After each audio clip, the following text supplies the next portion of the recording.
The air in courtroom 4B was thick enough to taste a bitter mix of expensive cologne, stifled anxiety, and the faint, dusty scent of old law books. On one side sat Oliver Sterling, a titan of industry, his face a mask of bored confidence. Next to him, clinging to his arm, was Brittany Shaw, 28 years old, and shimmering with the arrogance of a newly won prize. On the other side sat Jessica Sterling, 52 years old, her posture a study in quiet dignity, though her hands were clenched tightly in her lap.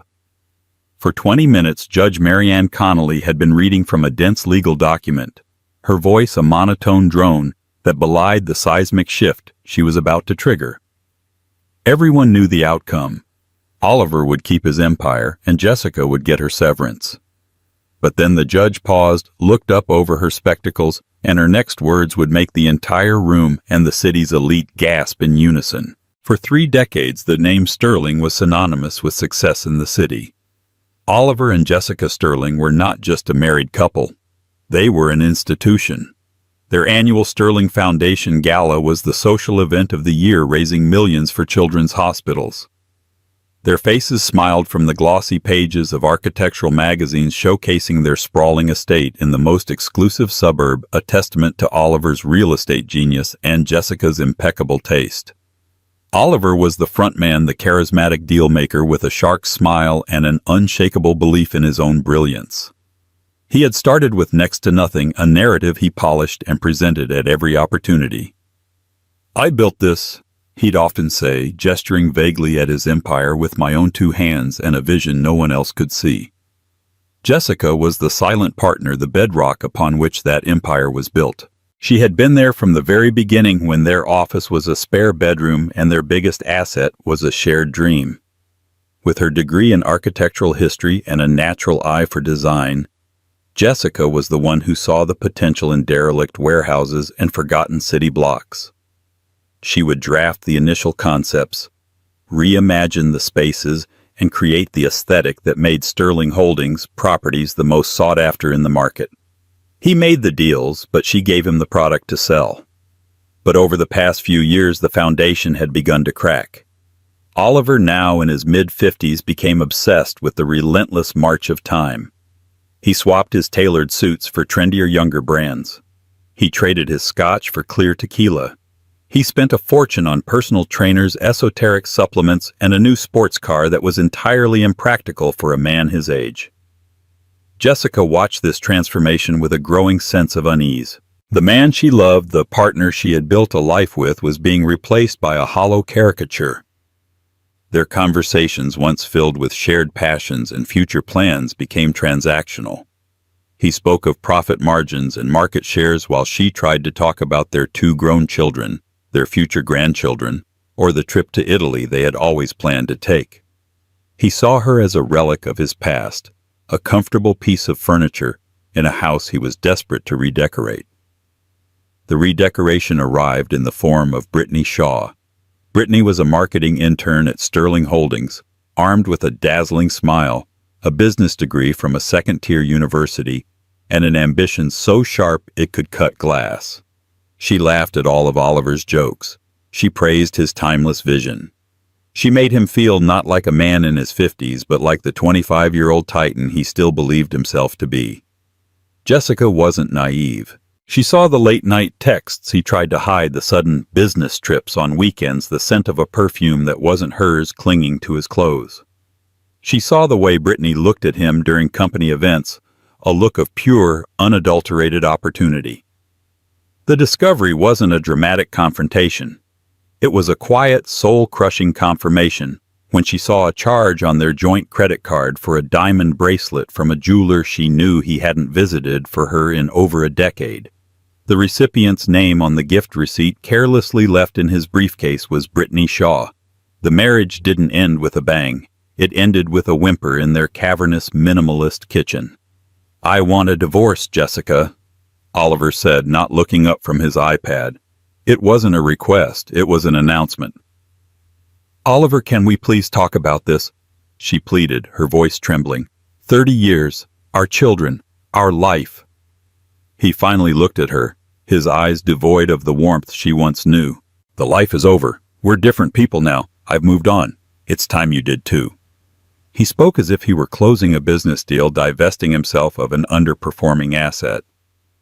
"I'll be fair," he added, a final patronizing twist of the knife. "You'll be very comfortable." Comfortable. That's what he thought 30 years of her life, her love, her sacrifice, and her genius were worth. A comfortable settlement. As she stood alone in that cold white kitchen, the heart of the home she had designed and built, Jessica Sterling knew this wasn't just the end of a marriage. It was the beginning of a war.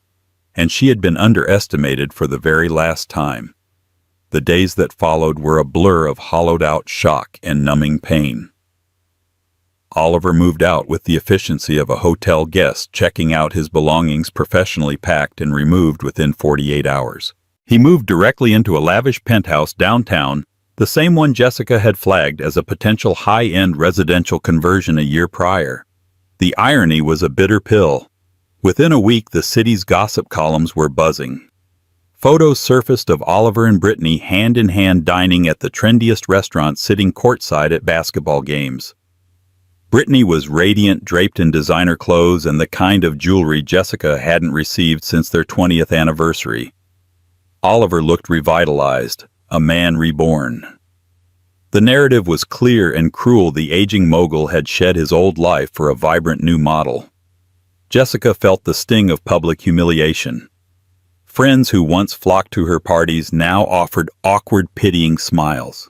Some stopped calling altogether, their allegiances silently shifting to the center of power and money, to Oliver. Her two children, David and Emily, were caught in the middle, torn between loyalty to their mother and the shock of their father's sudden callous behavior. "He's acting like a teenager, Mom," David said, his voice laced with anger. "It's embarrassing. How could he do this to you, to us?" Emily wept over the phone. Their support was a lifeline, but it couldn't shield Jessica from the legal storm that was brewing. Oliver's lawyer, a notoriously ruthless shark named Arthur Kincaid, sent the first volley. It came in a thick, intimidating manila envelope delivered by a courier. Inside was a proposed settlement agreement. Jessica sat at her large mahogany desk, the same desk where she had sketched out the blueprints for their first major success, and read the document. With each paragraph, her grief began to curdle into a cold, hard rage. The offer was on the surface generous to an outsider. A one-time payment of $10 million. The deed to their sprawling suburban mansion. A luxury sedan and an annual alimony payment of $200,000 for 5 years. To most people, it would be a fortune. To the wife of a man whose company was valued at over $900 million, it was a profound insult. It was less than 2% of their shared wealth. The document was laced with demeaning clauses. It referred to her as a non-contributing spouse. It stated that her role in the marriage was primarily domestic, and that her lifestyle had been funded exclusively by the sole efforts and business acumen of Mr. Oliver Sterling. It was a complete erasure of her 30-year contribution, a legal document designed not just to divorce her, but to humiliate her, to rewrite history and cast her as a kept woman who was lucky to be getting anything at all. Her hands shook as she read the final page. To accept the offer, she would have to sign a comprehensive non-disclosure agreement forever gagging her from speaking about their marriage, Oliver's affair, or her role in the company's history. He wasn't just divorcing her, he was trying to delete her from his story. That night, Jessica couldn't sleep. She wandered through the silent, cavernous house.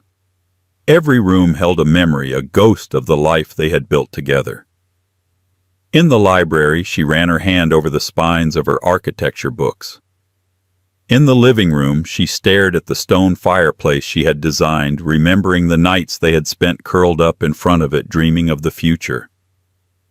The house, once a symbol of their success, now felt like a gilded cage, a parting gift meant to keep her quiet and complacent. The offer of $10 million was designed to make her go away quietly. It was enough money to seem fair to the public, enough to ensure she lived in luxury, but not enough to be a real threat. It was a strategic move by a man who saw everything, even the end of his marriage, as a negotiation to be won. He expected her to take the easy way out, to accept the comfortable life he was offering and fade into obscurity. He was counting on her being tired, heartbroken, and intimidated. And for a moment she was.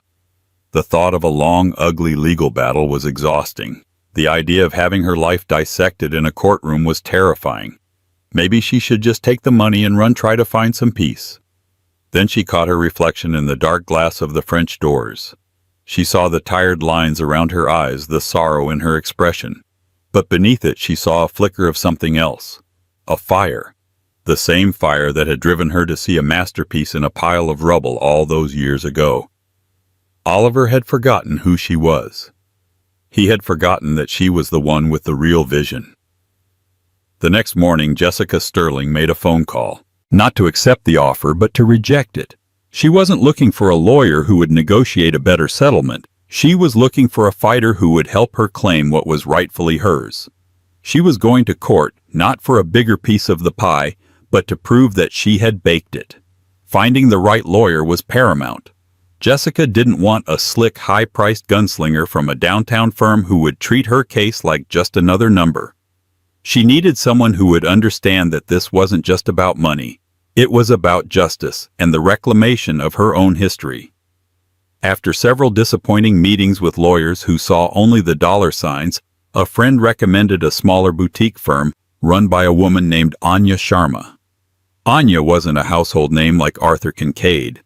Her office was in a tastefully converted brownstone, not a glittering skyscraper. She was known for taking on complex cases, often for the underdog, and fighting with a tenacity that belied her calm demeanor.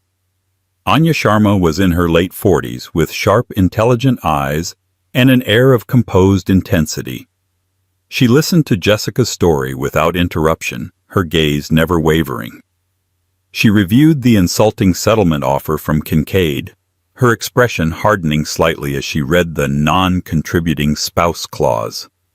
When Jessica finished, her voice thick with emotion, Anya leaned forward. "Mrs. Sterling," she said, her voice calm but firm, "they are not just trying to divorce you. They are trying to erase you. Their entire strategy is built on the assumption that you will be too emotionally exhausted and intimidated to fight back against their version of the truth." Jessica nodded, feeling a sliver of hope for the first time in weeks. "He thinks I'm just a housewife who got lucky. He's forgotten everything we did together at the start." "Then our job," Anya replied, a small, determined smile playing on her lips, "is to remind him. We won't just argue for a larger percentage of the marital assets. We will systematically dismantle the narrative that he built this empire alone. We will prove that you were not just a supportive spouse, but a foundational partner. This won't be easy. They will play dirty. Are you prepared for that?" Looking into Anya's steady eyes, Jessica felt her resolve solidify. "I am." The battle lines were drawn. Kincaid, on behalf of Oliver, responded to their rejection with aggression. He filed motions demanding access to every personal expense Jessica had made in the last 10 years, attempting to paint her as a frivolous spendthrift. He subpoenaed her friends, her sister, even the staff at the country club, hoping to dig up dirt or create a portrait of a woman living a life of idle luxury. It was a classic poison the well strategy designed to wear Jessica down and drain her resources. Oliver, meanwhile, escalated his public relations campaign. He gave a carefully curated interview to a major business journal, portraying himself as a man who had sadly grown apart from his wife, a woman who couldn't keep up with his drive and vision. He and Brittany were photographed at charity events, looking like the city's new power couple. Brittany even started a vapid but highly publicized lifestyle blog, positioning herself as a savvy businesswoman and philanthropist in training. Jessica, under Anya's guidance, remained silent. She endured the invasive depositions, answering Kincaid's condescending questions with unshakable grace. "Mrs. Sterling, is it true you spent over $15,000 at a spa in 2023? Kincaid asked, his tone dripping with disdain. "It is," Jessica answered calmly. "And would you say that expense contributed to the success of Sterling Holdings?" "I would say it was a necessary expense to de-stress from the pressure of managing 3 major renovation projects and hosting over a dozen investor-related events that year." she replied, not missing a beat. Kincaid's smirk faltered. While Kincaid was busy trying to prove Jessica was a gold digger, Anya Sharma was digging into the past. She and her small team of paralegals began a painstaking forensic accounting of Sterling Holdings going back not 10 years but 30.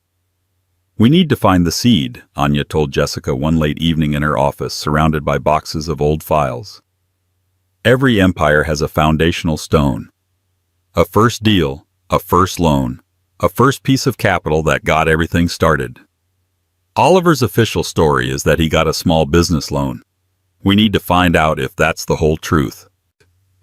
They spent weeks sifting through dusty archives, faded bank statements, and old partnership filings. It was a tedious, often frustrating process. Oliver's legal team was stonewalling at every turn, burying them in mountains of irrelevant paperwork and filing motion after motion to delay the discovery process. One rainy Saturday, Jessica was cleaning out the attic of her cavernous house, a task she had been avoiding. In a forgotten corner under a dusty canvas sheet was a trunk. It was an old steamer trunk that had belonged to her grandfather. She hadn't opened it in years. With a creak of old hinges, she lifted the lid. Inside were old photo albums, letters, and mementos from her life before Oliver. And at the very bottom, in a stiff leather portfolio, was a collection of documents from her grandfather's estate. He had been a quiet, shrewd man who had invested wisely his whole life. When he passed away just a year after she married Oliver, he had left her a modest inheritance, or so she thought. Her fingers trembled as she pulled out a thick vellum document tied with a faded ribbon. It was a trust agreement. The amount stated within made her gasp. It was far more than she remembered. And stapled to the back of it was another document, a disbursement form dated 6 months after her grandfather's death. A form she vaguely remembered signing at a time when she was still deep in grief. The recipient of the entire trust fund disbursement was not a bank account in her name. It was a cashier's check made out to a newly formed entity she had almost forgotten about, O&J Properties LLC. O&J, Oliver and Jessica. Their very first company, the one they had before Sterling Holdings. The company they had used to buy their first property. A dilapidated block of warehouses on the waterfront. The deal that had launched everything. Oliver's story was that he had secured a risky loan from a skeptical bank. But here was the proof. There was no loan. The seed money, the entire capital for the deal that made him, didn't come from a bank. It had come from her. And she had the documents to prove it. She sank to the dusty floor of the attic, the papers clutched in her hand, and for the first time in months, she smiled. The game had just changed. Anya Sharma's office buzzed with a newfound energy. The documents from the attic were spread across her conference table like a sacred text. Anya, her paralegal, and a forensic accountant named Mr. Chen pored over them, their excitement palpable. "This is more than a smoking gun, Jessica," Anya said, her eyes gleaming. "This is a cannon. He didn't just use your inheritance. He used the entire trust, and it appears he structured the deal through a limited liability company that you were a co-founder of." Mr. Chen, a meticulous man with an eye for detail, pointed a finger at a faded line of text on the O&J Properties LLC formation document. "And look here, standard boilerplate for the time, but crucial. All founding partners shall retain a proportional non-dilutable equity stake in all future enterprises that arise directly from the assets or profits of this initial venture." Jessica stared at him, her mind struggling to grasp the implication. "What does that mean exactly?" Anya translated, her voice steady and deliberate. "It means that since Sterling Holdings was created using the profits from that first warehouse project, your stake in the original LLC carries over. You are not just entitled to half of the marital assets. You are legally a founding partner of his entire empire. You own a significant portion of the company itself." The revelation was staggering. It recontextualized her entire life. Oliver hadn't just taken her ideas and support. He had taken her capital, the very foundation of his wealth, and then written her out of the story. He had counted on her being too young, too grieving, and too trusting at the time to understand the documents she was signing. He had counted on her forgetting about it over 30 years of marriage and success. And he had almost been right. Why didn't he dissolve that first LLC? Jessica asked, baffled. Arrogance, Anya surmised. And sloppiness. In the early days, he was probably moving too fast. Once Sterling Holdings became a multi-million-dollar entity, going back to properly dissolve a two-person LLC that bought a single property would have created a paper trail. It would have required your signature and would have alerted you to your ongoing stake. It was easier and safer for him to just let it become a ghost corporation buried under 30 years of paperwork, assuming no one would ever go looking for it. The strategy was now crystal clear. They wouldn't be arguing about alimony or the value of the house. They would be arguing about corporate ownership. Anya filed a new motion to the court amending their discovery request to include all financial records pertaining to the transition from O&J Properties to Sterling Holdings. Kincaid's response was immediate and furious. He filed a counter-motion to have the documents declared inadmissible, claiming they were irrelevant historical artifacts from a long-defunct entity. He accused Jessica of fabricating a desperate last-ditch claim. The legal battle intensified, moving from the personal to the corporate. Meanwhile, Oliver was starting to feel the pressure. He had built his identity on the myth of the self-made man. This new evidence threatened to shatter that myth completely. His public persona began to crack. He was photographed arguing with Brittany outside a restaurant. A story leaked about a tense board meeting where his leadership was questioned. The unflappable titan was starting to look rattled. He tried to intimidate Jessica directly. He called her for the first time in months. His voice, once so confident, had a raw, sharp edge to it. "What do you think you're doing, Jessica?" he snarled over the phone. "Digging up some ancient piece of paper. You're embarrassing yourself. You're embarrassing the family." Jessica, holding the phone in the quiet of her library, felt a surprising calm. The fear she had once felt was gone, replaced by a cold certainty. "The only one embarrassing the family is you, Oliver. I'm not asking for a handout. I'm claiming what is mine. What has always been mine." "This will get ugly," he threatened. "I will drag your name through the mud. I'll make sure you get nothing." "You've already tried, Oliver," she said softly before hanging up. The weeks leading up to the court date were a grueling marathon of depositions and legal maneuvers. Anya prepped Jessica, relentlessly role-playing Kincaid's inevitable brutal cross-examination. "He will call you a liar," Anya warned. "He will say you conveniently found these documents. He will accuse you of trying to steal the company from the man who built it. You cannot get angry. You cannot get emotional. You must be calm, factual, and unshakable." To bolster their case, Anya's team tracked down the only other person who had been in the room when the O&J Properties deal was finalized, a retired lawyer named George Finney, who had been a junior associate at the time. He was in his late 70s now, living in a retirement community in Florida. Anya flew down to meet him. At first his memory was hazy, but when Anya showed him a copy of the contract, something clicked. "I remember this," he said, slowly tapping the paper. "I remember the young woman, Mrs. Sterling. She was quiet, but she had a fire in her eyes. The husband, he did all the talking, kept going on about his vision. But the money, I remember the senior partner telling me the money was all hers. Came from her family. It was the only reason the firm took them on as clients." George Finney agreed to testify. He was their star witness. With his testimony and the irrefutable paper trail, their case was no longer just strong. It was ironclad. As the court date loomed, a final desperate offer arrived from Kincaid's office. $25 million. A significant increase, but still a fraction of what Jessica was now owed. It was a clear signal of their panic. Anya called Jessica. "They're scared. They know we have them. What do you want to do?" Jessica looked out the window at the garden she had cultivated for 30 years. She thought of the woman she had been, the partner who had been erased, and the woman she was now becoming. "I'll see him in court," she said. The days before the final hearing were a masterclass in psychological warfare orchestrated by Oliver Sterling. Realizing that his legal position was crumbling, He pivoted to a scorched earth campaign in the court of public opinion, hoping to rattle Jessica and taint the proceedings.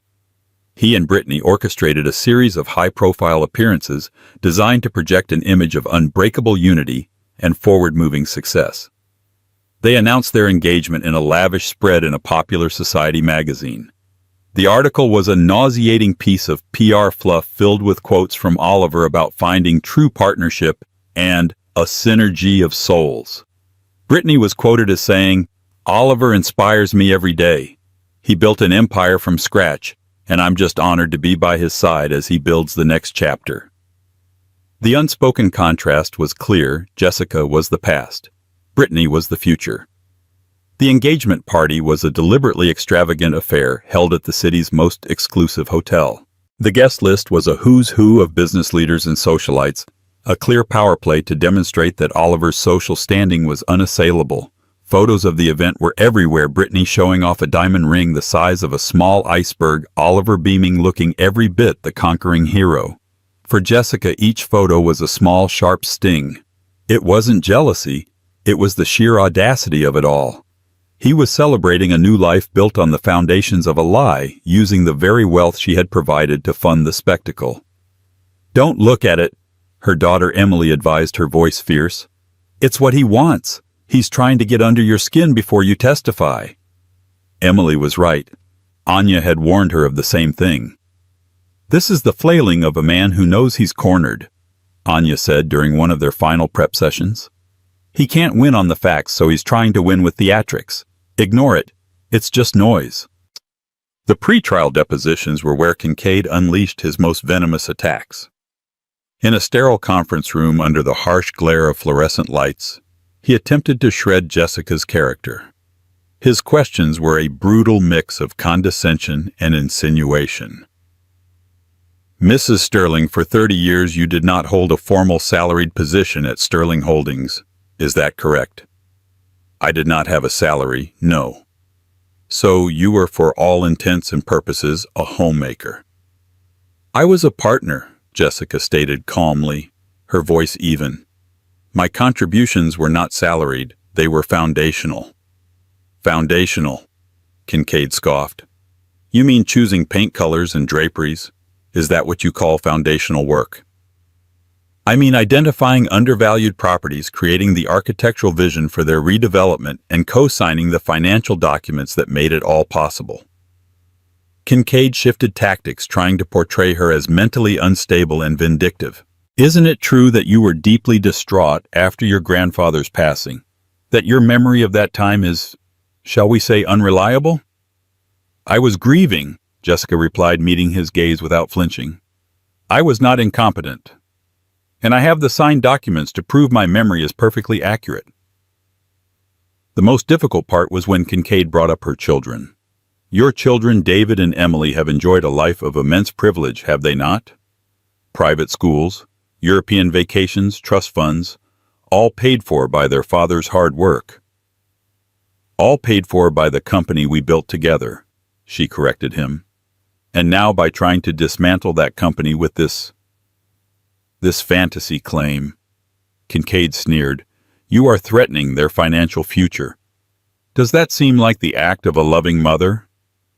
That was the lowest blow, the insinuation that she was harming her own children for personal gain. For a fleeting second, her composure wavered. She felt a surge of white-hot anger. She took a slow, deep breath, just as Anya had coached her to do. "My children's financial future was secured by the success of Sterling Holdings," she said, her voice dropping to an icy calm. "A success I was instrumental in creating. I am not dismantling the company. I am correcting the record of its ownership, an action that will in the long run ensure my children understand the truth of their own family history and the value of their mother's contributions." Kincaid had nothing. He had thrown his worst at her, and she hadn't broken. He ended the deposition abruptly, his face a mask of frustration. The night before the hearing, Jessica felt a profound sense of exhaustion, but also a strange peace. The battle had been waged, and she had survived. She had faced down the man who had tried to break her, and the lawyer who had tried to humiliate her. She had unearthed the truth and was ready to present it. She sat in her library, the O&J Properties contract on the desk in front of her. It was just a piece of paper yellowed with age, but it was her story. It was the proof that she was not an appendage to Oliver Sterling's life, but the catalyst for it. A call from a number she didn't recognize buzzed on her phone. She hesitated, then answered. It was Oliver. His voice was different now. The anger was gone, replaced by a strained, almost pleading tone. "Jessica," he began. "Let's stop this. This has gone too far. Think of the press, the scandal. It's bad for the brand. It's bad for the kids." "It's a little late to be worried about that, Oliver," she said coolly. "I'm willing to increase the offer, substantially." He said the words sounding like they were being physically pulled from him. $75 million, and the house. No NDA. Just let this go. Say you found a document you misinterpreted. We can put out a joint statement. $75 million, an astronomical sum. A sum that would have left her breathless just a few months ago. But it wasn't about the money anymore. It was about the truth. He was still trying to buy her silence, still trying to control the narrative. He was offering her a fortune to help him perpetuate his lie. "No, Oliver." There was a stunned silence on the other end. "No. Are you insane? No lawyer in the world would tell you to turn down $75 million. This isn't about the money," she repeated. "This is about the fact that you built your kingdom with my inheritance and then spent 30 years calling it your own. This is about you trying to erase me. I don't want your settlement. I want what's mine. You'll regret this." He seethed, the desperation turning back into venom. "No, Oliver," Jessica said, her voice as clear and solid as stone. "You will." She hung up the phone and looked at the contract one last time before placing it safely in her briefcase. Tomorrow, in court, the world would finally hear her story. The morning of the hearing dawned crisp and clear. Jessica chose her outfit with care, a tailored suit in a deep charcoal gray, professional and understated. It was armor. She met Anya at the courthouse, and together they walked through the throng of reporters that had gathered on the steps, a feeding frenzy drawn by the scent of a billionaire's downfall. Jessica kept her head held high, ignoring the shouted questions and flashing cameras, her eyes fixed straight ahead. Courtroom 4B was packed. The public gallery was a mix of journalists, legal aides, and the morbidly curious. Oliver was already there, seated beside Arthur Kincaid.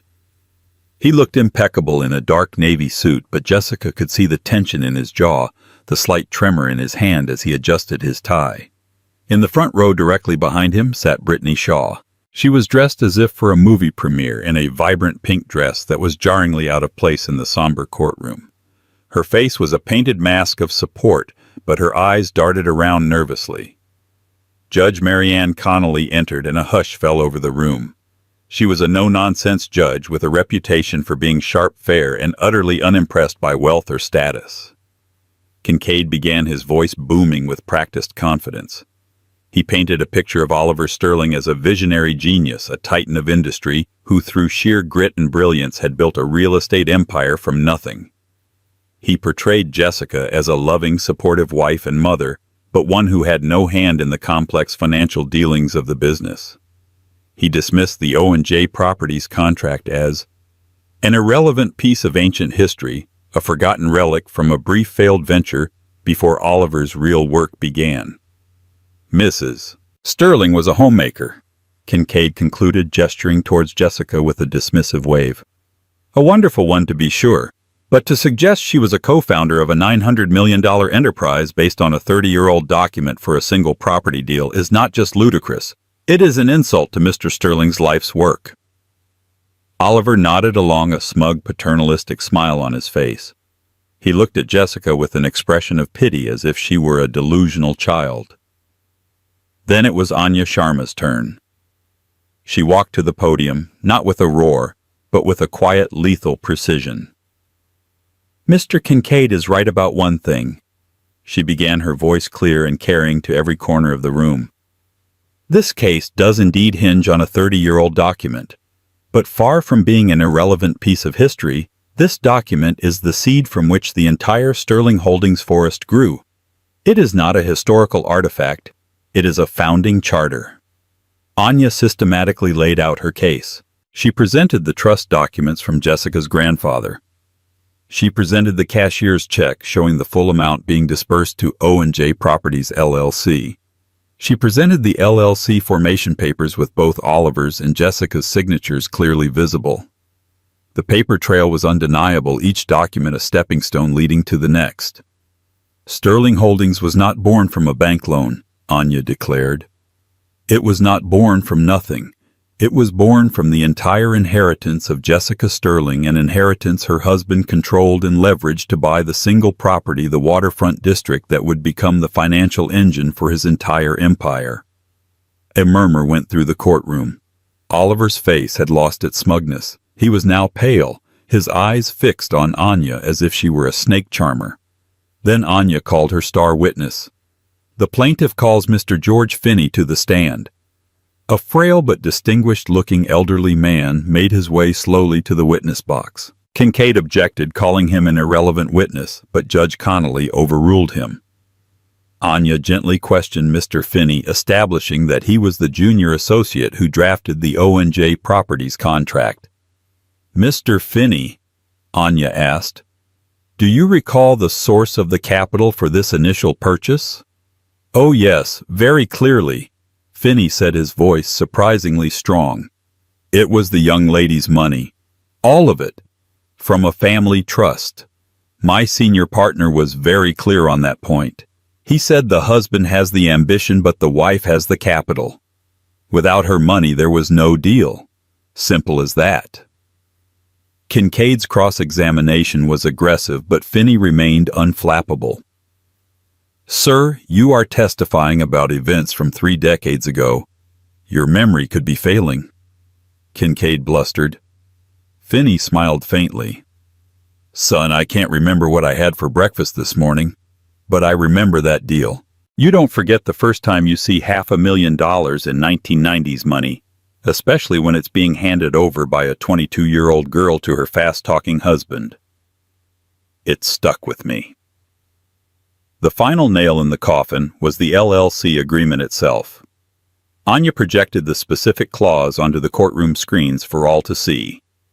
All founding partners shall retain a proportional non-dilutable equity stake in all future enterprises that arise directly from the assets or profits of this initial venture.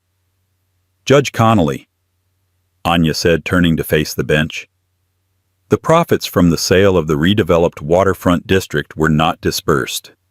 They were rolled over to create a new entity, Sterling Holdings. The initial venture directly funded the future enterprise. Therefore, Jessica Sterling's founding stake was never extinguished. She is and always has been a majority partner in everything that carries the Sterling name." The courtroom was utterly silent. Kincaid was speechless, shuffling his papers, his face ashen. Oliver Sterling stared blankly ahead, the edifice of his life's myth crumbling around him in real time. Jessica watched him, feeling not triumph but a profound, weary sadness for the man he used to be and the man he had become. In the front row, Brittany Shaw's perfectly made-up face was a mask of horror. The brilliant future she had hitched her wagon to was suddenly looking like a smoldering wreck. Her eyes, which had once looked at Oliver with adoration, now held a cold, frantic calculation. The show was over. All that was left was the verdict. Judge Marianne Connolly adjusted her glasses, her gaze sweeping over the silent courtroom. She had listened intently to both sides, her expression unreadable. For 30 years, Oliver Sterling had controlled every room he entered. Now, in this room, his fate rested entirely in the hands of the woman on the bench. "I have reviewed all the evidence presented by both the plaintiff and the defendant." Judge Connolly began, her voice cutting through the tension. "I have considered the testimony of Mr. Finney and the extensive financial records submitted." She paused, looking directly at Oliver.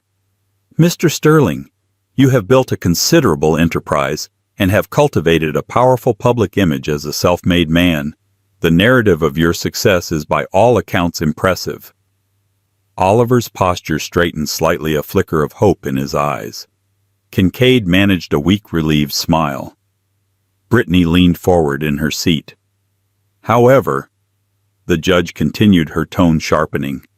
A narrative, no matter how compelling or how often it is repeated, does not supersede a legally binding contract. The evidence presented by Ms. Sharma is not only compelling, it is irrefutable.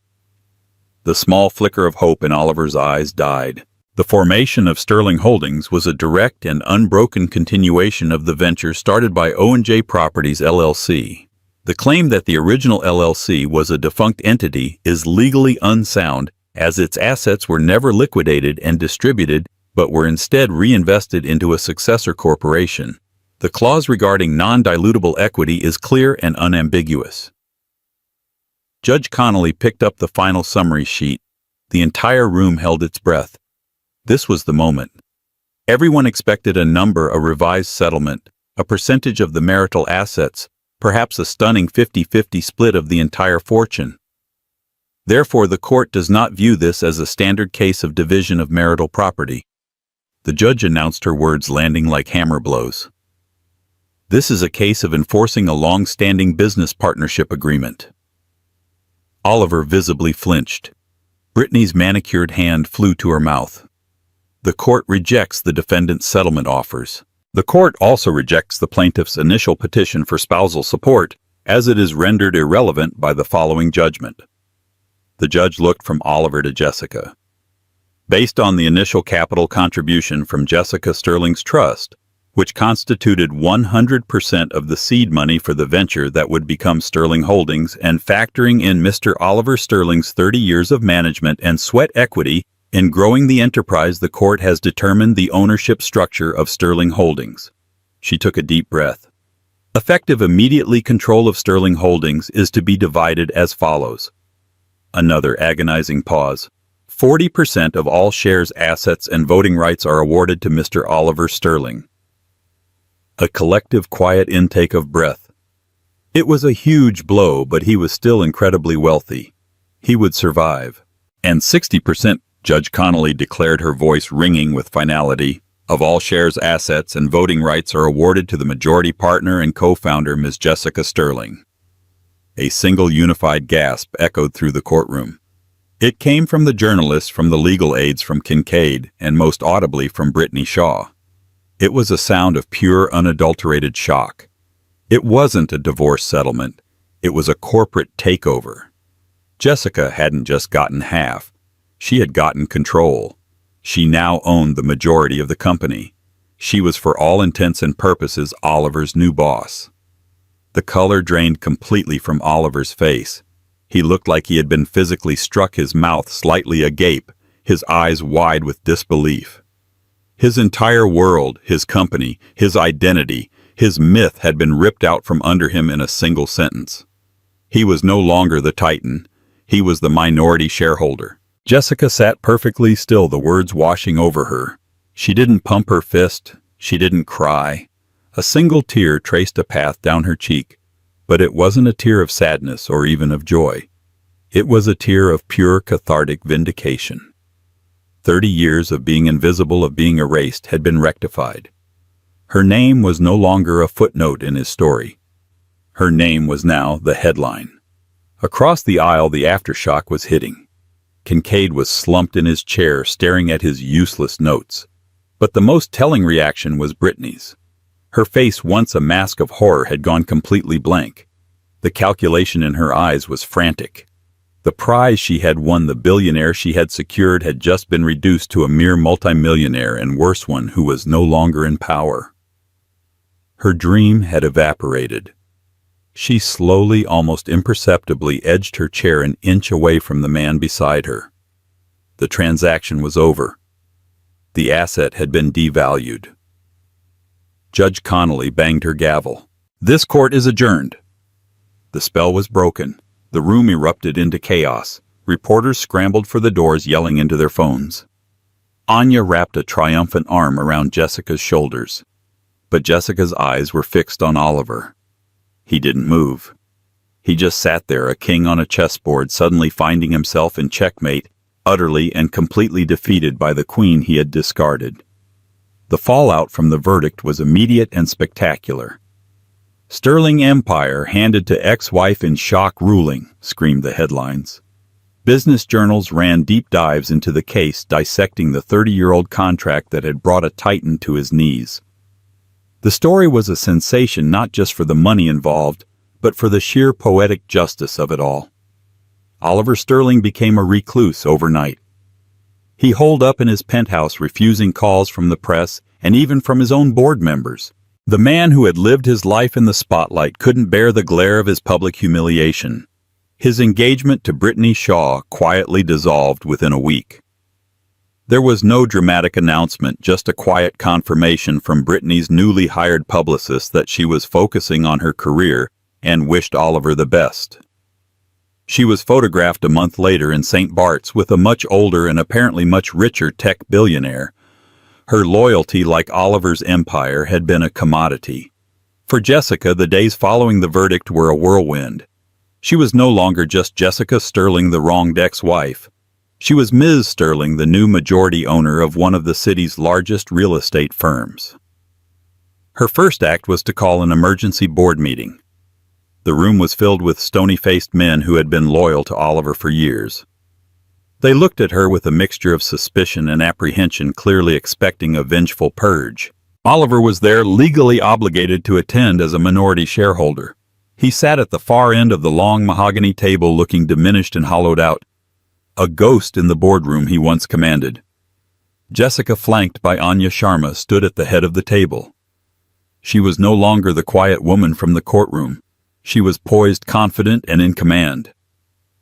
"Good morning, gentlemen," she began, her voice steady. "I know there is a great deal of uncertainty in this room, so let me be clear. I am not here to liquidate this company or to settle old scores. I am here to lead it." She laid out her vision. It wasn't a radical departure, but a thoughtful refinement. She spoke of focusing on sustainable development, of revitalizing historical districts with respect for their heritage, the very thing she had championed for years, only to be ignored by Oliver in his relentless pursuit of bigger, flashier projects. She spoke with a passion and a deep, nuanced knowledge of the business that silenced the skeptics in the room. She wasn't just the money, she was the vision.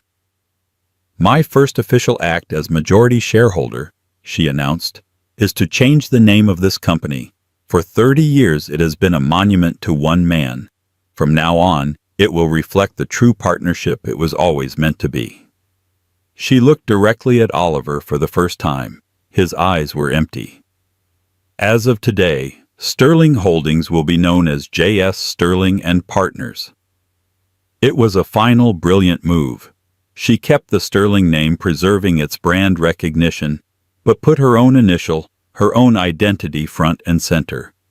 It was an acknowledgement of the past and a declaration of the future. In the months that followed, Jessica thrived. She moved out of the cold, cavernous mansion and into a beautiful, light-filled apartment downtown, closer to the heart of the city and her work. She reconnected with her children, who were immensely proud of her strength and resilience. David, with his MBA, came to work with her at the company, eager to learn from the visionary he now truly understood his mother to be. She was seen not at flashy nightclubs, but at architectural forums and city planning meetings. Her work began to win awards for its innovation and taste. She wasn't just running a company, she was shaping the city she loved. Oliver, meanwhile, faded. With 40% of his former wealth, he was still an exceptionally rich man, but he had lost the one thing he craved more than money: power. He was a landlord of his own former kingdom, cashing dividend checks from a company now run by the woman he had cast aside. The ultimate irony was that under Jessica's leadership, the company became more profitable than ever, and his own wealth began to grow again, a constant, bitter reminder of the talent he had so foolishly underestimated. Jessica never spoke of him with malice. When asked, she would simply say, "We built a great company together. Now it's just in a new phase of leadership." Her grace was perhaps the final, most devastating blow to his ego. She had not only won the war, she had redefined the very meaning of victory. It wasn't about revenge. It was about restoration. She hadn't taken his empire. She had simply taken her rightful place on the throne. The story of Jessica Sterling is a powerful reminder that the quietest people in the room are often the most formidable. It's a testament to the fact that truth armed with resilience can topple even the most arrogant of giants. She didn't just fight for a share of the wealth, she fought for the recognition of her own history, and in doing so, rewrote her future. Her victory wasn't just in the courtroom. It was in the quiet confidence with which she stepped into the power that was always hers. If this story of strength and ultimate vindication resonated with you, please show your support by hitting the like button. Share this video with someone who might need a reminder of their own inner strength. And for more compelling stories of justice and unexpected twists, make sure to subscribe to our channel and turn on notifications. You won't want to miss what's coming next. What would you do if the perfect life you built, the man you adored, and the child growing inside you were all part of an elaborate, cruel deception? For Amelia Vance, her world was a sun-drenched penthouse, her husband's loving arms, and the gentle kicks of their unborn daughter. But a serpent had crept into her paradise, wearing the face of a friend and whispering poison into her husband's ear. This isn't just a story of infidelity. This is a story of a masterful takeover, a psychological war waged against a pregnant woman and the one man, a billionaire godfather with eyes that missed nothing, who saw the truth hidden behind a flawless smile. Stay with me as we unravel the shocking saga of how a mistress took a pregnant wife's place and the earth-shattering secret that brought an entire empire to its knees. Amelia Vance traced the rim of her porcelain teacup, the delicate scent of chamomile and lavender filling the air of their Upper East Side penthouse. Outside, the midday sun glinted off the steel canyons of Manhattan, but inside her world was serene, meticulously curated and shimmering with love. At 7 months pregnant, she felt a profound sense of contentment that was as vast and deep as the city skyline stretched before her. Her husband, Ethan Vance, was the architect of this beautiful life. Heir to the sterling Vance real estate empire, he was charming, ambitious, and to Amelia, utterly devoted. They had met in a whirlwind romance that felt like a modern fairy tale, the humble art curator swept off her feet by the dashing real estate mogul. He hadn't cared about her simple background. He'd said he cared about her spirit, her kindness, her eye for beauty. Now they were expecting their first child, a daughter they planned to name Lily. "You're glowing," Ethan said, entering the living room. He was already dressed in a sharp Tom Ford suit, his tie a perfect silver knot. He leaned down and kissed her forehead, his hand resting gently on her swollen belly. "Lily and her mom are the most beautiful things in my world." Amelia smiled, her heart swelling. "Don't be late tonight. Chloe is coming over to help me finalize the plans for the baby shower. Wouldn't miss it for the world," he promised, his blue eyes sincere. But as he kissed her goodbye, his phone buzzed on the marble countertop. The screen lit up with the name Isabella. "New project manager," Ethan said quickly, tucking the phone into his pocket before Amelia could get a proper look. Incredibly efficient. A real shark. Dad would have loved her drive. Amelia thought nothing of it. Ethan's world was filled with ambitious people. She trusted him completely. Their life was a fortress of mutual respect and adoration. Or so she believed. The first crack in the fortress appeared a week later.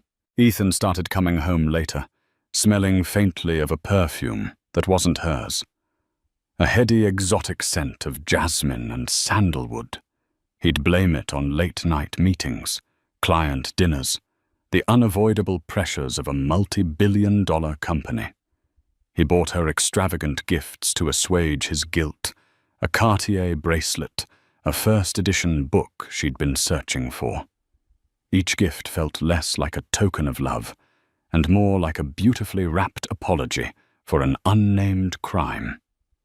One evening as he slept, his phone buzzed incessantly. It was on his nightstand, screen down. A wave of nausea sharper than any morning sickness she'd experienced washed over Amelia. Her hands trembled as she reached for it. It was against everything she believed, in a violation of the trust that was the bedrock of their marriage. But a primal instinct, a mother's need to protect her nest, overrode her conscience. She lifted the phone. Dozens of messages, all from Isabella. Isabella. Still thinking about last night. You were incredible. Isabella. She has no idea, does she? Poor thing. Isabella. I can't wait until it's me in that penthouse with you. Isabella. Just a little longer. Stick to the plan. The words blurred as tears filled Amelia's eyes. The plan. It wasn't just a sordid affair. It was something calculated. Cold. The air was sucked from her lungs. The baby inside her gave a sudden sharp kick, as if sensing her mother's distress. Her perfect world, her gilded cage, had just shattered. She placed the phone back exactly as she'd found it, her mind racing. Confronting him now, armed with only a few texts, would be a mistake. He would lie, deny, and turn it around on her. No, she had to be smart. She was fighting for more than just her marriage now. She was fighting for her child's future. She needed to know who Isabella was. She needed to understand the plan, and as she lay back down next to the man, she now realized was a stranger. Amelia felt a cold, hard resolve crystallize in her heart. The fairy tale was over. The war had just begun. Amelia decided her baby shower would be the perfect hunting ground. Ethan had insisted on inviting his key team members, arguing it was good for morale and showed his commitment to a family-work balance. He framed it as a celebration of them, a way to include his professional life in their personal joy. Amelia, now armed with her terrible knowledge, knew better. It was an excuse to bring Isabella into their home, into her sanctuary. She agreed, her voice sweet as honey, while her mind was sharp as a shard of glass. The day of the shower arrived, a perfect sun-drenched Saturday. The penthouse was a vision of white roses and blush-pink balloons. Her best friend Chloe had outdone herself. Guests mingled, sipping champagne, sparkling cider for Amelia, their laughter echoing against the panoramic city views. Amelia, dressed in a flowing cream-colored dress that accentuated her maternal glow, played the part of the blissful mother-to-be flawlessly. But her eyes scanned the crowd, a hawk searching for its prey. And then she saw her. Isabella was even more stunning than Amelia had imagined. Tall and impossibly chic in a tailored crimson pantsuit with raven black hair cut in a severe, stylish bob, and eyes the color of dark chocolate. She moved with the predatory grace of a panther, a confident smile playing on her perfectly painted red lips. She wasn't just beautiful. She radiated a powerful magnetic energy that drew people to her. Amelia watched as she charmed Ethan's colleagues, laughing at the right moments, her hand lightly touching a senior partner's arm. Ethan brought her over his arm possessively around Isabella's waist for a fraction of a second too long. "Darling," he said to Amelia, his smile not quite reaching his eyes. "This is Isabella Rossi, the project manager I was telling you about, the one who's been saving my life these past few months. It's an absolute honor to finally meet you." Amelia. Isabella. Purred her voice, a low, husky melody. She extended a hand, her nails immaculate. "Ethan talks about you constantly. You're even more radiant than he described. It was a perfectly delivered line, laced with just enough sincerity to seem genuine to the onlookers, but to Amelia it was a declaration of war. Isabella's eyes held a flicker of triumphant cruelty. Throughout the party, Isabella was a master of subtle psychological warfare. She attached herself to Amelia, feigning a deep interest in the pregnancy. "Oh, you must be so exhausted," she'd say, loud enough for others to hear. "I can't imagine juggling all this while feeling so delicate. You're a hero." She made Amelia sound fragile, incapable. Later, while Amelia was opening gifts, Isabella knelt beside her, ostensibly to help. As Amelia unwrapped a tiny pair of hand-knitted booties from her Aunt Isabella picked them up. "How quaint," she murmured, her voice dripping with condescension that only Amelia could detect. "I was thinking of getting the baby something a little more practical. Perhaps some early learning stock options in a tech startup." She then turned to Ethan's mother, who was sitting nearby, and laughed. "Got to start them on the path to success early, right?" Eleanor Vance, a woman who valued lineage and power above all else, gave a thin, appreciative smile. Amelia felt a chill. Isabella wasn't just seducing her husband, she was infiltrating her family. The most calculated blow came near the end of the party. Amelia was standing by the dessert table, her back aching, when Isabella approached with 2 glasses. "I brought you some more sparkling cider," she said with a warm smile. As she handed the glass to Amelia, she stumbled, as if catching her heel on the expensive rug. A significant amount of the sticky liquid sloshed down the front of Amelia's cream dress, creating a large, ugly stain right over her belly. "Oh my God, Amelia, I am so dreadfully sorry." Isabella gasped, her performance of horrified clumsiness worthy of an Oscar. She began dabbing at the stain with a napkin, making it worse. "How could I be so clumsy? It's this dress. You know how it is." Ethan rushed over. "What happened?" "It was all my fault," Isabella said, her eyes welling with crocodile tears. "I ruined her beautiful dress. I'm just so sorry, Amelia." Amelia stood there, sticky and humiliated, as her husband comforted the other woman. "It's okay, Isabella." "It was an accident," Ethan said, patting her arm. He glanced at Amelia, a flicker of annoyance in his eyes. "It's just a dress, honey." But it wasn't just a dress. It was a power play. In front of all their friends, family and colleagues, Isabella had marked her territory, positioning herself as the victim and Amelia as a collateral, slightly pathetic inconvenience.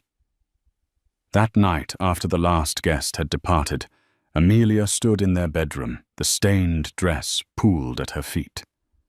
"Isabella feels terrible," Ethan said, unbuttoning his shirt. "She's already sent a courier with a gift certificate for Bergdorf's to replace the dress." "How thoughtful of her," Amelia replied, her voice dangerously quiet. "She's just trying to fit in," Ethan continued, oblivious. "She really admires you, you know. She sees you as this serene domestic goddess. Everything she's not." The words were meant to be a compliment, but they landed like a punch. To Ethan, Amelia was the docile wife, the mother-to-be, the serene keeper of the home. Isabella was the shark, the dynamic force, his equal in the world outside these penthouse walls. He had neatly compartmentalized them, never imagining that the serene goddess was quietly sharpening her claws. Amelia looked at her reflection in the mirror. The stain on her dress was a map of her new reality. She was no longer just a wife. She was a combatant in a war she hadn't chosen against an enemy who had already seized critical ground. And she knew with chilling certainty that this serpent would not be content with just the garden. She wanted the entire kingdom. The weeks following the baby shower descended into a nightmare of meticulously orchestrated gaslighting. Isabella, having established her friendship with Amelia, intensified her campaign with Ethan as her willing or perhaps witless accomplice.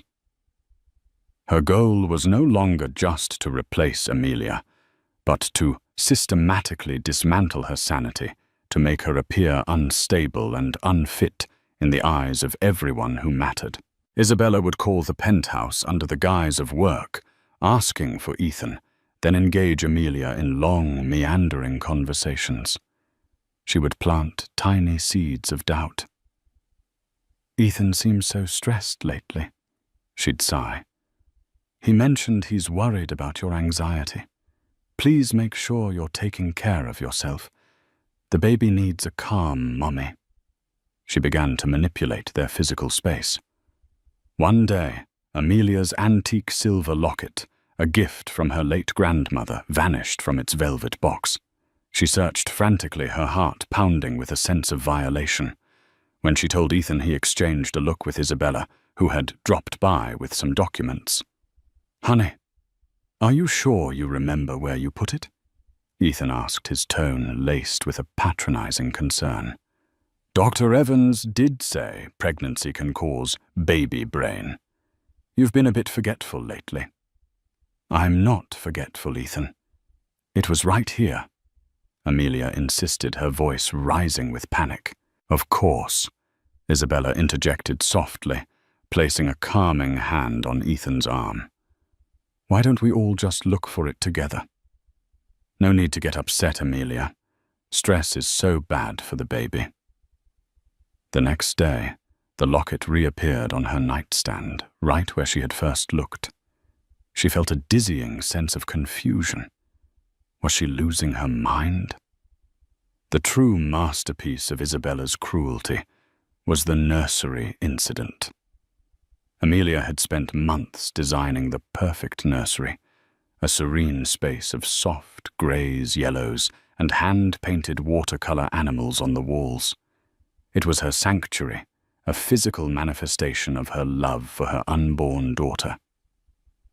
One afternoon, she walked into the nursery to find a gallon of dark grey paint spilled across the pristine white carpet and splattered up the wall, obliterating a family of giraffes she had painstakingly painted. The room reeked of turpentine. Amelia screamed. It was a raw, primal sound of anguish. Ethan and Isabella, who had just arrived home together from a meeting, rushed in. Isabella gasped, her hand flying to her mouth. "Oh, Amelia, what happened? I don't know," Amelia sobbed, collapsing against the doorframe. "I just walked in and found it like this." Ethan surveyed the damage, his face a mask of disappointment. "Amelia, the contractors finished in here last week. The paint cans were all taken away. Where did this even come from?"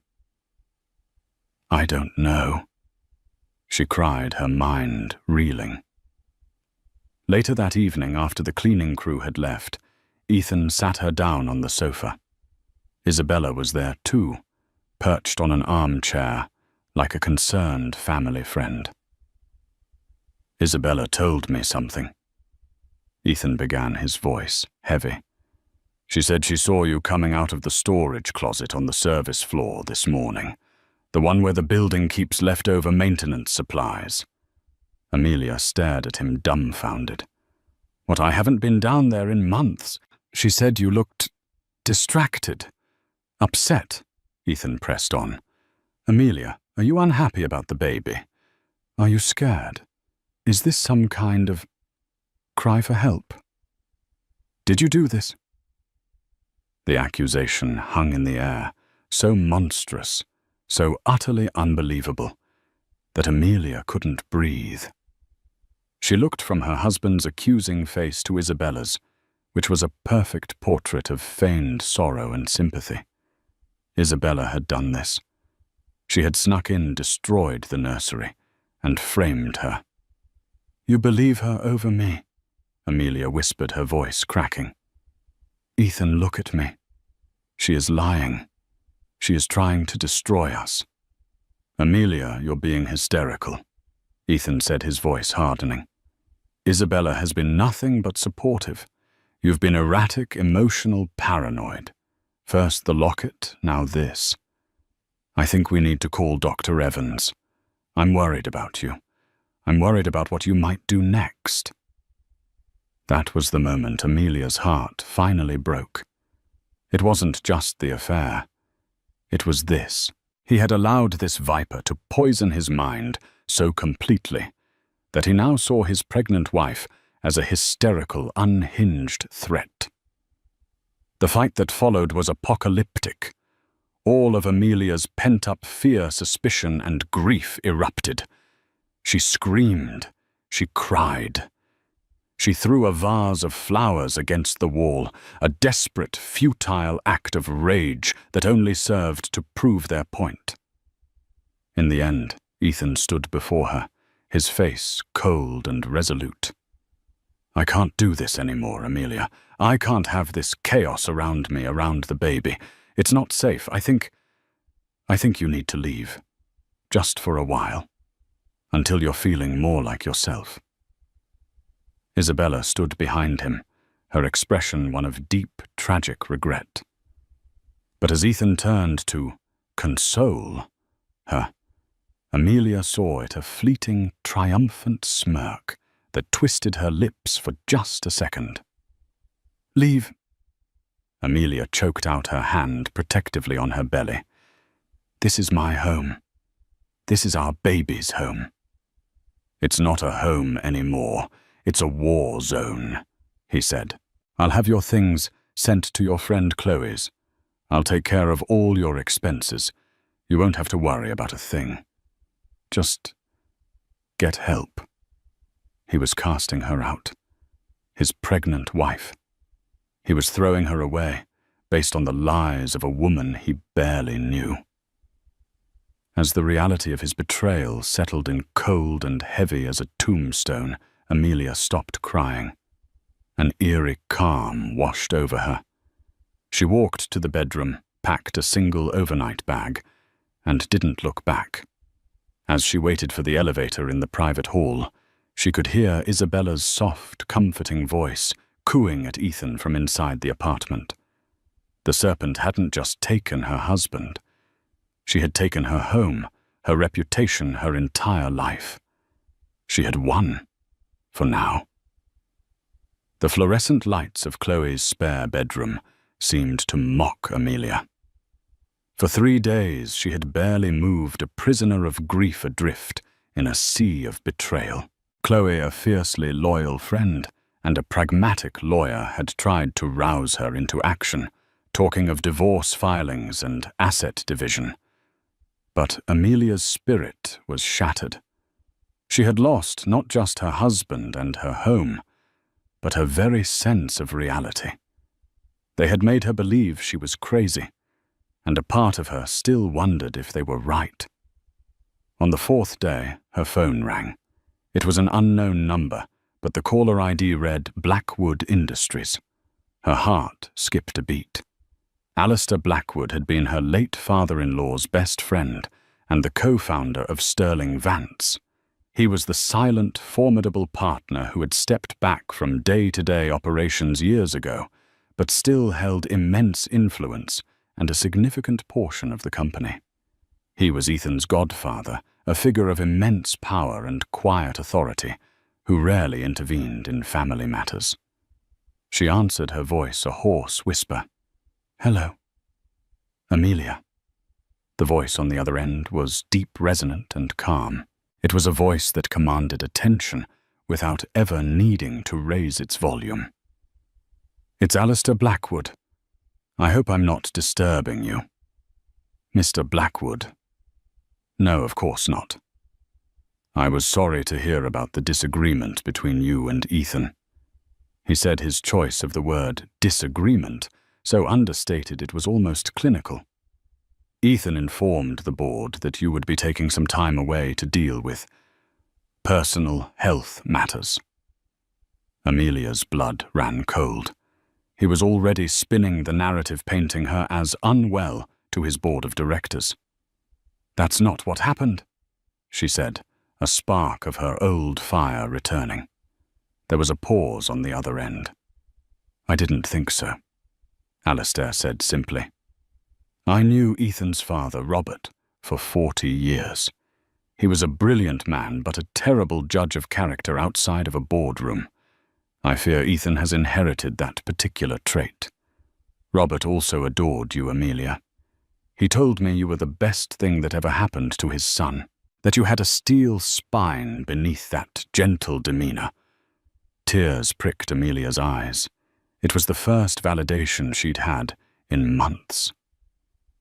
"Amelia," Alistair's voice grew more serious, "I would like to meet with you.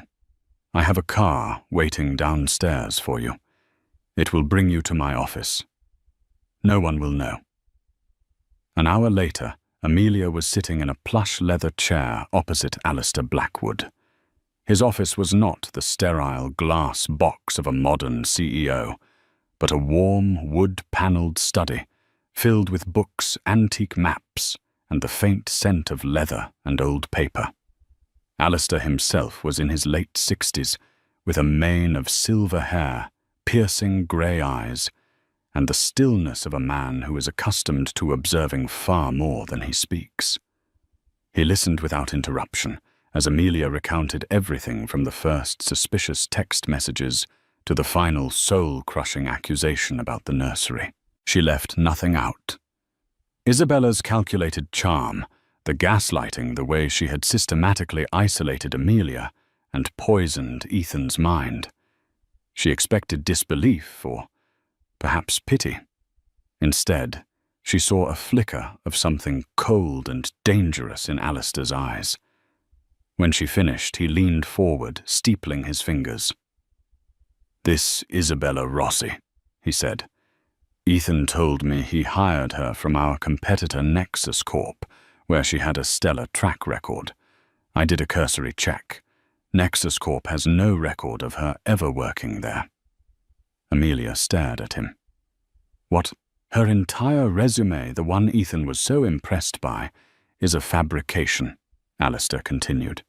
"Her university degrees, her previous positions, they are ghosts.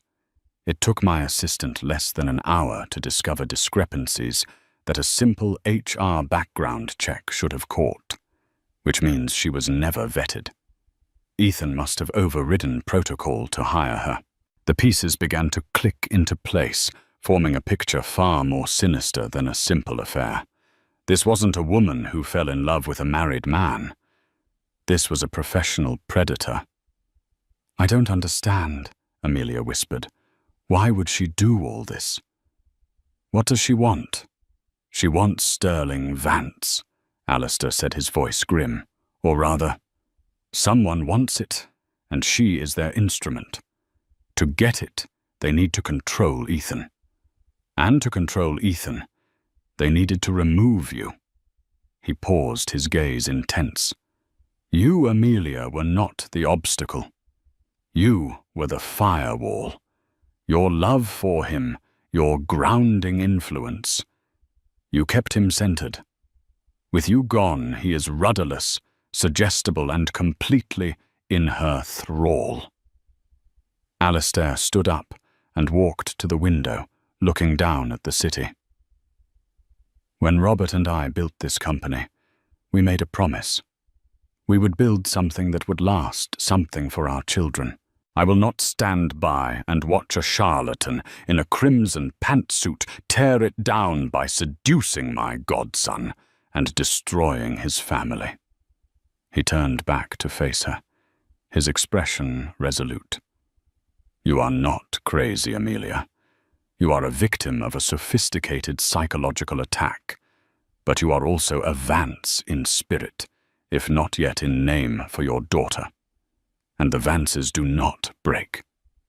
They fight back." He gestured to a man standing discreetly by the door, a man Amelia hadn't even noticed. "This is David Hayes. He is the best private investigator in this city. From this moment on, he works for you. We are going to uncover every lie trace, every dollar, and expose Miss Rossi for exactly what she is. We will not just clear your name, Amelia. We will dismantle her."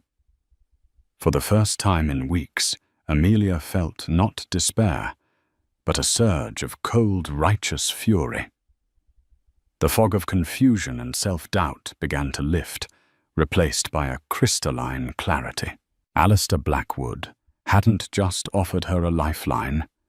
He had handed her a sword, and she was ready to go to war. David Hayes was the antithesis of the gruff, trench-coated private investigators of fiction. He was a slight, impeccably dressed man in his 40s, with a quiet demeanor and eyes that seemed to absorb every detail of his surroundings. He operated not with brute force, but with the surgical precision of a data surgeon. Under the infinite resources of Alistair Blackwood, he began to meticulously unspool Isabella Rossi's fabricated life. His first discovery was financial. Isabella had systematically been siphoning money from Ethan. It wasn't crude theft, but a sophisticated scheme. She had convinced Ethan to invest in a series of exclusive high-yield, offshore tech funds. The paperwork was flawless, the prospectuses glossy and convincing. In reality, they were shell corporations, intricate funnels that led directly to a series of anonymous bank accounts in the Cayman Islands and Switzerland. In 3 months, she had diverted over $15 million of Ethan's personal fortune. "She's not just bleeding him dry," David explained to Amelia and Alistair in a subsequent meeting, laying out a complex flowchart on the polished boardroom table. "She's liquidating his personal assets at an alarming rate. It's the kind of strategy you use when you have a very short timeline. She's planning a fast exit." While the financial trail was being mapped, David's team delved into Isabella's past. With no official records to go on, they started with the basics surveillance. A tracking device on her car and a surveillance team revealed her movements. She wasn't just spending her evenings with Ethan.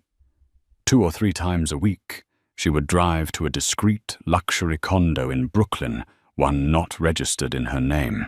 "We ran the condo's ownership," David said, his tone grim. "It belongs to a man named Julian Croft." Alistair Blackwood stiffened, a flash of recognition in his eyes. "Croft," he said, his voice low. "Marcus Croft's son." Amelia looked between them. "Who is Marcus Croft?" "Marcus Croft was my partner before Robert Vance." Alistair explained, his face a grim mask. "We started this business together, but Marcus was reckless. He took dangerous risks, cut ethical corners. I bought him out and he never forgave me for it. He spent the rest of his life trying to build a rival firm, Nexus Corp, with the express purpose of destroying us. He died 2 years ago, a bitter, resentful man. His son Julian inherited both the company and the grudge. Suddenly it all made sense. Nexus Corp, the company Isabella had claimed to work for. It wasn't a random lie. It was a taunt. "Isabella isn't just a gold digger," Amelia said, the horror of the conspiracy dawning on her. "She's a corporate saboteur. She's working for Julian Croft." "Precisely," David confirmed. "She's the weapon. Croft is the man pulling the trigger. Their plan is twofold. First, bankrupt Ethan personally. Second, get him to make a series of disastrous business decisions that will tank Sterling Vance's stock price. Once the company is vulnerable, Nexus Corp, funded by Ethan's own stolen money, will initiate a hostile takeover." The sheer audacity and cruelty of the plan was breathtaking. They weren't just trying to ruin Ethan professionally. They were using his heart as a tool to orchestrate his own demise. The final piece of the puzzle, the one that would serve as the public executioner's blade, came from a deep dive into Isabella's personal communications. David's team managed to legally acquire records of her burner phones. They found a treasure trove of text messages and voice notes between her and Julian Croft. In them, Isabella gloated about her manipulation of Ethan. She called him her gilded puppy, mocking his adoration and gullibility. She detailed with chilling delight how she had staged the nursery incident, smuggling in the paint and turpentine in a designer tote bag, while Amelia was at a prenatal yoga class. He actually believed the pregnant cow would destroy her own baby's room. One of her voice notes sneered, followed by Julian Croft's cruel laughter. "He's practically begging me to move in. He wants me to help him fix his life." But the most damning evidence was a video file attached to one of the messages. It was security footage from a bar dated 6 months before Isabella ever met Ethan. In it, she was sitting with Julian Croft, and they were studying a dossier. The camera zoomed in, and Amelia's face was clearly visible on the top page. It was a complete file on her background, her routines, her psychological profile, her weaknesses. Amelia felt sick. She had been targeted. This entire nightmare, every step of it had been planned with the cold, impersonal precision of a military operation. She wasn't just collateral damage. She was the primary target to be neutralized. Alistair Blackwood looked at the mountain of evidence, the financial statements, the surveillance photos of Isabella and Croft, the transcripts of their conversations, the damning video. His face was like granite. "We have everything we need," he said, his voice calm but lethal. "Now we choose our battlefield. This cannot be resolved in a courtroom a year from now. This needs to be settled with speed and finality. It's time to bring Ethan back into the fold, not with an argument, but with the cold, hard, irrefutable truth." He looked at Amelia, his grey eyes softening for a moment. "I am going to arrange a formal dinner at my estate.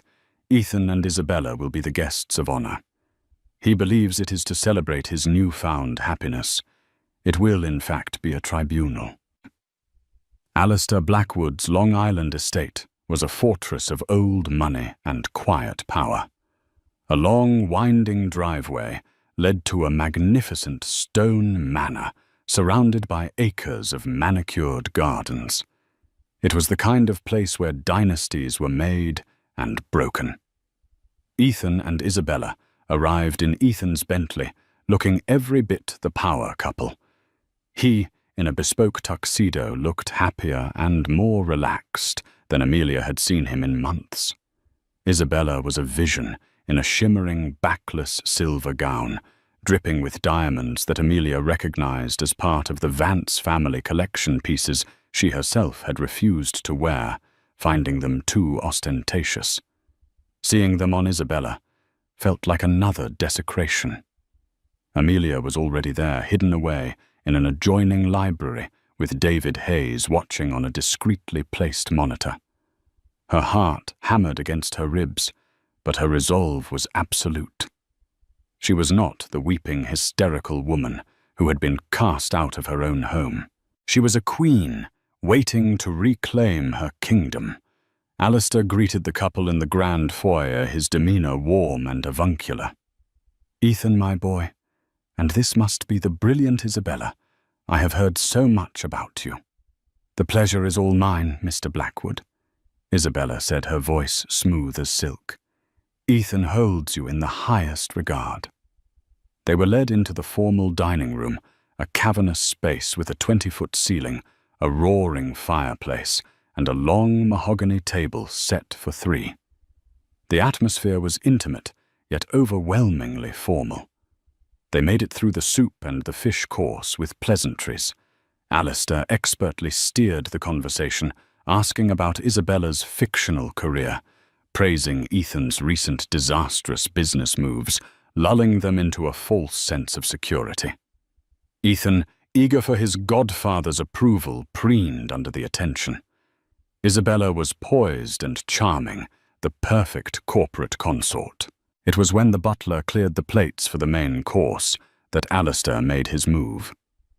"Ethan," he began, his tone shifting almost imperceptibly, becoming heavier, more serious.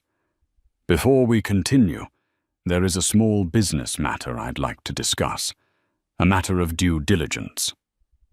Ethan looked confused. "Of course, Alistair. What is it?" Alistair nodded to an unseen person, and a large screen descended from the ceiling on the far wall. "It concerns your new star project manager," he said, his eyes locking onto Isabella. Her smile faltered for the first time. The screen flickered to life. The first image was a side-by-side comparison of Isabella's resume and a list of confirmations. Nexus Corp, no record of employment. Stanford University, no record of attendance. Ethan stared, his brow furrowed. "Alistair, what is this?" "Some kind of clerical error." "There is no error," Alistair said calmly. The screen changed to a flowchart, the one David Hayes had prepared, showing $15 million flowing from Ethan's accounts into a web of offshore shells. "This, however, is grand larceny." Ethan's face went pale. "That's not possible. Those are my investments. Isabella vetted them." "Oh, she vetted them all right," Alistair said, his voice dripping with ice. The screen changed again this time to a surveillance photo of Isabella kissing a man outside a Brooklyn condo. "A man I'm sure you recognize, Ethan. Julian Croft." Ethan shot to his feet. "Croft? What the hell is she doing with Julian Croft?" Isabella's composure finally shattered. "Ethan, this is insane. This is a trick Blackwood is trying to drive a wedge between us." "Is he?" Alistair's voice boomed in the silent room. "Then perhaps you can explain this." The audio began to play. It was Isabella's voice, clear as a bell from the recovered voice notes. He actually believed the pregnant cow would destroy her own baby's room, followed by the sound of Julian Croft's cruel laughter. Ethan staggered back as if he'd been physically struck. He looked at Isabella, his eyes wide with horror and dawning comprehension. The color drained from her face, leaving a ghastly pallor beneath her perfect makeup. "And finally," Alistair said, dealing the finishing stroke, the planning session. The video from the bar played on the screen. Isabella and Croft 6 months prior, studying the dossier on Amelia, planning every move. The systematic, cold-blooded destruction of a life laid bare in grainy security footage. The room was utterly silent save for the crackling of the fire. Ethan was shaking his face, a mask of agony and self-loathing. He turned to Isabella, his voice a choked whisper. All of it was a lie." Isabella, cornered and exposed, dropped the facade entirely. The charming, sophisticated woman vanished, replaced by something venomous and feral. "Lie!" She spat, her voice hard and ugly. "You pathetic fool. You made it so easy. You were so desperate for a shiny new toy to praise you that you threw away your own wife. The pregnant cow was smarter and stronger than you ever deserved. And you handed me your entire kingdom on a silver platter because I told you that you were a big, strong man." Her eyes blazed with contempt. "Yes, we were going to take everything. And you know what? You deserve it." It was at that moment that the library doors opened. Amelia stepped out, poised and regal, her hand resting on her belly. She was no longer a victim. She was the judge. Ethan saw her, and a terrible guttural sob escaped his lips. He stumbled towards her, his hands outstretched. "Amelia. God, I'm so sorry. I didn't know. I was a fool." Amelia held up a hand, stopping him in his tracks. Her eyes were not filled with hate, but with a profound, sorrowful finality. "The time for sorry is over, Ethan," she said, her voice steady and clear. "You didn't just have an affair. You let her wage a war against me, against our child in our own home. You chose to believe the lies because it was easier than facing the truth. You broke my trust. But you will not break me." Alistair Blackwood stood up, his presence dominating the room. "Isabella Rossi, or whatever your real name is," he said calmly. "Mr. Chen has already forwarded this entire file to the District Attorney's Office and the SEC. You will be facing federal charges for fraud, conspiracy, and embezzlement. As for you, Julian," he said, speaking as if Croft were in the room, "the war your father started is now over, and you have lost." Two discreet security men entered the room and stood on either side of Isabella. Her fight was gone, replaced by the cold, stark terror of utter defeat. Her silver gown now looked like a cheap costume, her diamonds like glass. The serpent had been defanged, exposed, and was about to be caged. The aftermath was not a story of joyful reunion, but one of quiet, painful reconstruction. Isabella Rossi and Julian Croft were arrested the next day. The scandal that erupted was immense, shaking the foundations of New York's real estate world. The story of the corporate conspiracy, the ruthless mistress, and the billionaire godfather's intervention became the stuff of legend. But for Amelia, the headlines were just noise. Her world was focused on the new life she was about to bring into the world. Ethan, shattered and publicly humiliated, tried desperately to win her back. He sent endless bouquets of flowers, wrote long, rambling letters filled with self-flagellation and pleas for forgiveness. He liquidated the accounts Isabella hadn't managed to drain, and put the money in a trust for their unborn daughter, an act of penance that felt both monumental and insignificant. He begged to be in the delivery room. Amelia, after much soul-searching and a long conversation with Alistair, agreed, not for Ethan and not for the memory of their marriage, but for Lily. She wanted her daughter to know that on the day she was born, both her parents were there united, if only for that moment, in their love for her. Lily. Amelia Vance was born on a crisp autumn morning, healthy and beautiful, with her mother's calm eyes and a shock of dark hair. In the sterile, quiet hospital room, holding his daughter for the first time, Ethan finally broke.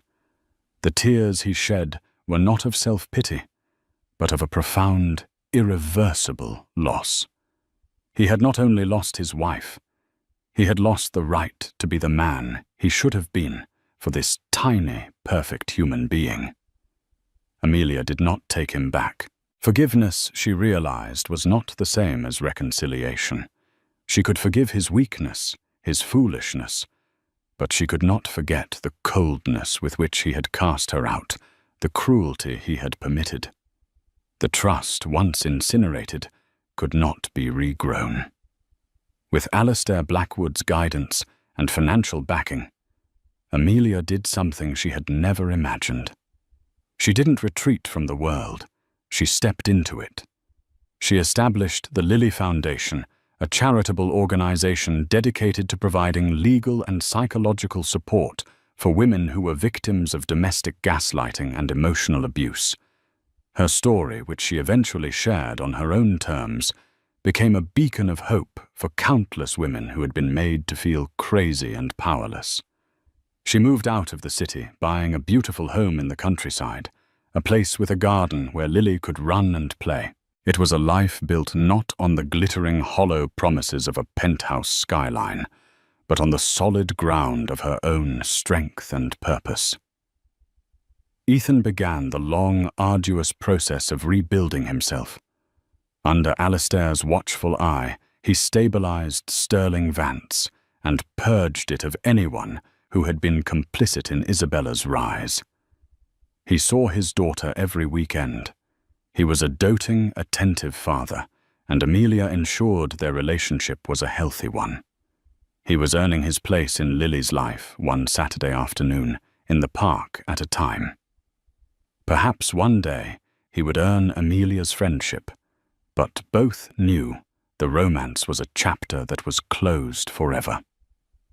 One sunny afternoon, as Amelia sat on a blanket watching a 2-year-old Lily chase butterflies in their garden, Alistair came to visit. He looked at the scene, a picture of peace and resilience, and smiled. "Robert always said you were made of something stronger than the rest of us," he said, sitting down beside her. Amelia watched her daughter, a symbol of a new beginning, a life that had blossomed from the ashes of a great betrayal. "He was wrong," she replied, a gentle smile on her face. "I wasn't born strong. I was made strong. I had to build a new foundation, one that no one could ever shake."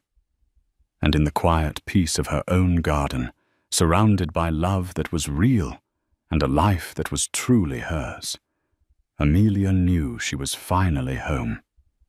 4 years had passed. The sharp edges of betrayal had softened into a scar, a permanent reminder of a past life, but no longer an open wound. Amelia's world was now painted in the vibrant colors of childhood. It was the bright yellow of the sunflowers that towered over her daughter in the garden, the blue of the summer sky above their country home, and the kaleidoscope of emotions that came with raising a bright, inquisitive little girl.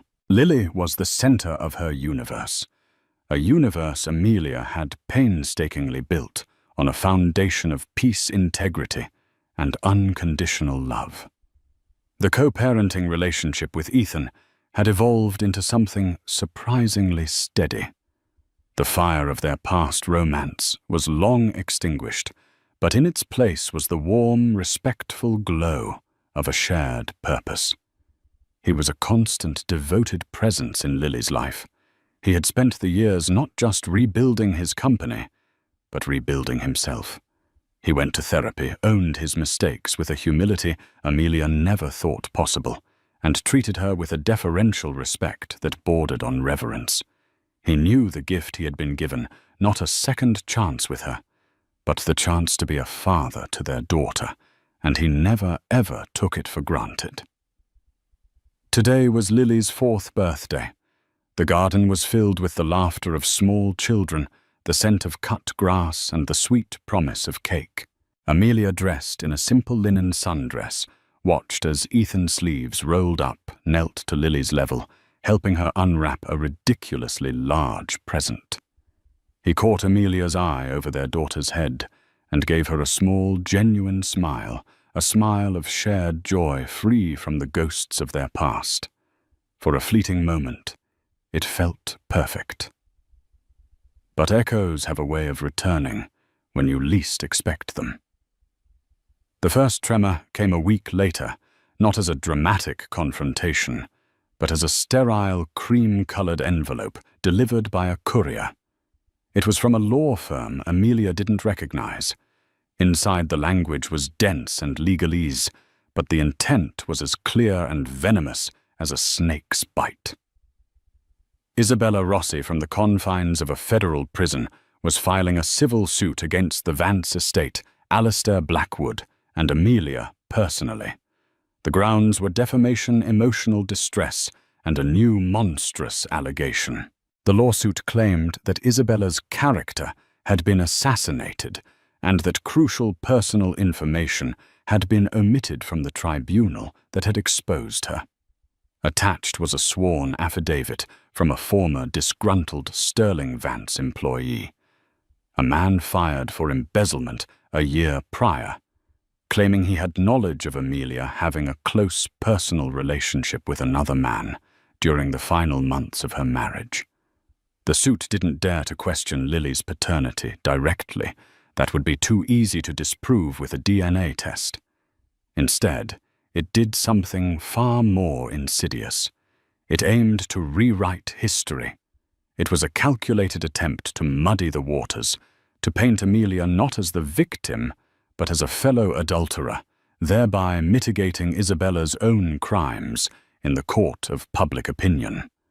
It was a desperate, spiteful lashing out from a caged animal designed not to win, but to wound.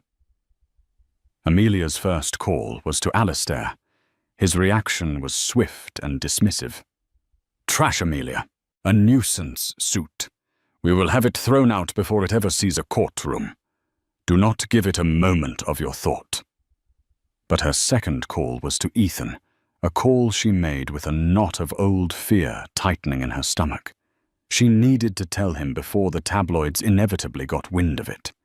She read him the core of the allegation over the phone, her voice tight but controlled. There was a long silence on the other end. For a terrifying second, the new foundation of trust she had built with him felt like it was turning to sand. The old Ethan, the weak, suggestible man from her past, would have allowed a sliver of doubt to creep in. But it was a new Ethan who answered. His voice, when it came, was not filled with suspicion, but with a cold, quiet rage she hadn't heard in years. "She's trying to poison us again," he said, the words clipped and sharp. "She can't stand that we're happy that Lily is happy. She wants to burn down the life you've built." He took a deep breath. "I'm on my way. We will handle this together. Her lawyers, my lawyers, a united front. This time, there is no wedge to drive between us. There is only granite." When he arrived an hour later, the look on his face was one of grim determination. They sat in Amelia's sunlit kitchen, the same room where she had hosted Lily's birthday party just days before, and mapped out a strategy with Alistair on speakerphone. David Hayes was immediately brought back on retainer. Within 48 hours, he had completely dismantled the evidence. The disgruntled ex-employee confessed he'd been paid $10,000 wired from an account belonging to Isabella's sister in exchange for his false testimony.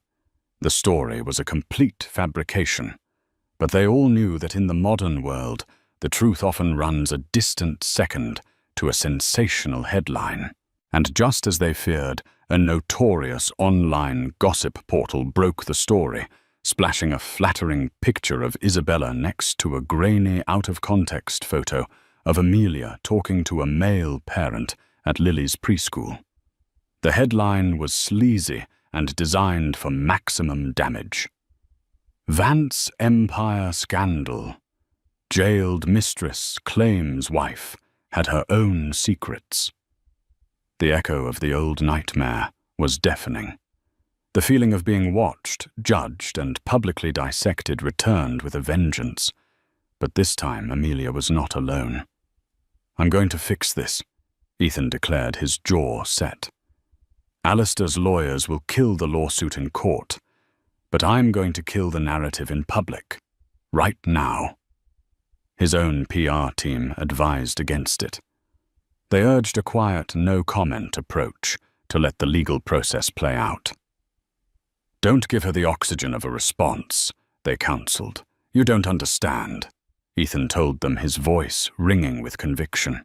"My silence 4 years ago is what allowed this to happen in the first place. My silence was my complicity. Not again.